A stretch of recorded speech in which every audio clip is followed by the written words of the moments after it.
da aula 9, que começa no dia 20 de abril. Essa aula é referente à avaliação do módulo 2, sob a minha responsabilidade. A data para a finalização dessa atividade, né, desse trabalho do módulo 2, é até 30 de maio. Então, começa amanhã e vai até 30 de maio. É claro que na semana que vem, né, na semana do dia 27, começa o módulo 3, sob a responsabilidade da professora Ana Magaldi. Então, observem isso. Quem for deixar para o final, observe que vai começar um novo módulo. Então, é importante se organizar. A proposta foi a seguinte: resolva as questões do fórum após a leitura do texto A Escolarização no Brasil, Cultura e História da Educação, de Diana Gonçalves Vidal, da USP, e Luciano Mendes de Faria Filho, da UFMG. Vocês precisam clicar aqui no link, e aí esse link vai levar a este texto aqui. A Escolarização no Brasil, Cultura e História da Educação. Esse texto é disponível num blog, mas é um texto de 2 autores que são referência na área. Num primeiro momento do texto, vocês vão ter uma espécie de revisão do que vocês já viram, né? Desde 1549, pensando a ação dos padres jesuítas, né, no processo de colonização do Brasil, a questão da infância indígena e da produção, né, a produção, né, de conhecimento, né, relacionada à ação dos jesuítas, né, nesse público. A questão da Bíblia, né, da necessidade de instruir para a leitura da Bíblia, a grande ação escolarizadora, né, da Companhia de Jesus no período colonial foi representada pelos colégios, né, no ensino secundário. Então, faz aí um apanhado, né, de séculos XVI até meados de século XVIII. E aí vocês vão ter o item 1, o surgimento da educação oficial, as aulas avulsas. Porque, como as reformas implementadas pelo Marquês de Pombal, né, houve muitas mudanças na instrução aqui no Brasil, né, que na época era a América Portuguesa ainda. Então, aí, nesse trecho, vocês vão ver a questão das aulas régias, e, enfim, então é um trecho bem importante, recomendo bastante atenção. Vai falar, inclusive, do período joanino, quando a família real veio para o Rio de Janeiro, criou algumas instituições como a Imprensa Régia, a Biblioteca Nacional, o Jardim Botânico e outras ações voltadas aí para o ensino, né? O item 2, as tentativas de organização do sistema educacional, né? Tem como marco aí a lei de 1827, né? Uma lei importante, que foi uma lei que ocorreu em 15 de outubro de 1827, onde decretou a única lei geral sobre a instrução primária no Brasil, né, no Brasil Império.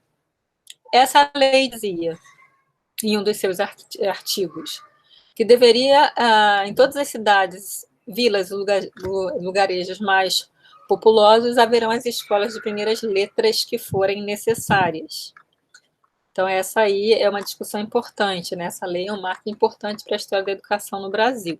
Vocês vão ter outras, né? Claro que vocês precisam ler com atenção aí o texto, mas é uma boa síntese esse texto. E aí depois vocês vão ter o item 3, as primeiras décadas republicanas e a criação do Ministério da Educação e Saúde. Eu recomendo que vocês leiam esse item, porque ele vai ser importante para o módulo 3. Né? Mas o mais importante para o módulo 2 é o item 2 mesmo.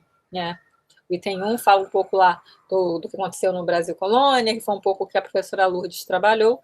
Eu trabalhei com o Império, então o item 2 ali do texto.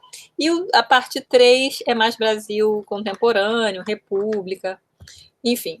O ponto 4 vai falar da primeira Lei de Diretrizes e Bases da Educação Nacional, né, a primeira LDB. E o item 5 vai falar da virada tecnicista da educação nos tempos de ditadura militar, também é uma parte importante. Ao final do texto, vocês têm algumas referências para quem quiser aprofundar aí, quem tiver interesse, né, em história da educação brasileira, são algumas referências aí fundamentais. Voltando então ao AVA, vocês vão clicar, vocês leram o texto, vocês vão clicar em avaliação, questões.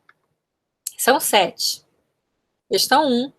Como jesuítas e colonizadores viam os povos indígenas? É uma questão até interessante hoje, no dia 19 de abril, pensar essa relação aí, que não foi nada amistosa. 2.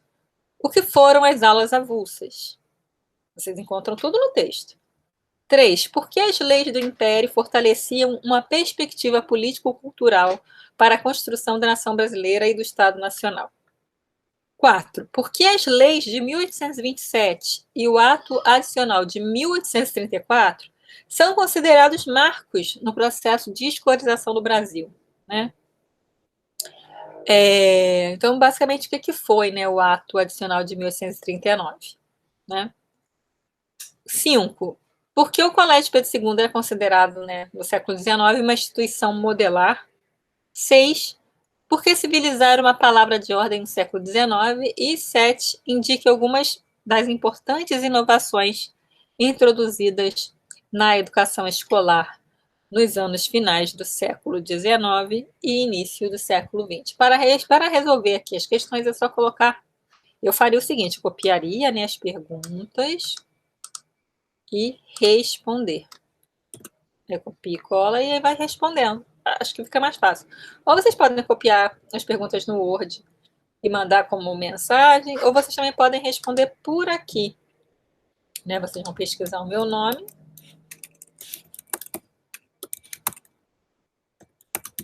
E vocês podem entrar em contato comigo por aqui, pelas mensagens, e vocês podem colocar as respostas também aqui no privado, para quem não quiser colocar aqui no fórum.